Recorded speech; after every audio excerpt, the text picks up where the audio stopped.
কিবা বস্তু আশা কৰি থাকিলে মনৰ মতে নহলে বৰ দুখ লাগে। আজি ভাবিলো স্কিন কেয়াৰ মই কেনেকৈ কৰো তাকে আপোনালোকক শ্বেয়াৰ কৰো। প্ৰথমে লগালো ফক্সটেলৰ ময়শ্চাৰাইজাৰ, তাৰ আগতে কেতিয়াবা ফেচ টনাৰ লগাম, কিন্তু আজি লগোৱা নহল। নেক্সট লগাইছো লেকমি ছানস্ক্ৰীন।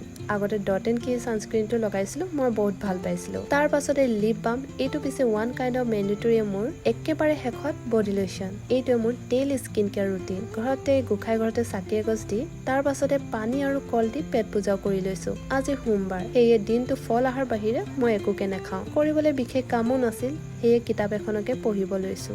এইখন কিতাপ মই গিফ্টৰ হিচাপে পাইছিলো। এতিয়া শেষ চেপ্টাৰত আছো। বহুত ভাল কিতাপখন, দ্য ল অফ এট্ৰেকশ্যন। আপোনালোকে পঢ়িব পাৰে। কিতাপখন মাজত মই কি ৰাখি থৈছো চাওকচোন। বেলপাত, শ্ৰীকৃষ্ণ ৰাধাৰ ড্ৰয়িং, তাৰ পাছতে আমনি লগাত এনেকৈ কৰি ঘূৰি ফুৰিছো। মোৰ বৰষুণ দিলে মনটো কিয় বাৰু আৱেগিক হৈ আহে সেই কথা বুজিয়ে নাপাওঁ। হয়নে কেতিয়াবা আপোনালোকৰ? এইফালে ডেলিভাৰী মানুহজনলে বুলি ৰৈ আছো, আহি পালেহি। তাৰ পাছতে আৰু এটা পাৰ্চেল তেখেতে আকৌ ঘৰতে দি থৈ গৈছে। এয়া এযোৰ চেণ্ডেল অৰ্ডাৰ কৰিছিলো মিন্টৰ পৰা, SRX ব্ৰেণ্ডৰ, আৰু এটা ৰেজৰ। চেণ্ডেলযোৰ ট্ৰাই কৰি চালো, যিটো হেঁপাহত ৰৈ আছিলো ইমান বেজাৰ লাগি আহিল, কাৰণ চেণ্ডেলযোৰ টাইট, লগতে এপাত চুটি। সেয়া আপোনালোকে ধৰিব পৰা নাই যদিও মই কিন্তু ধৰিব পাৰিলো। তাৰ পিছত ৰবলৈ আৰু নাই, লগালগ ৰিটাৰ্ণ কৰিলো আৰু আজিলৈ ইয়াতে বিদায় লৈছো।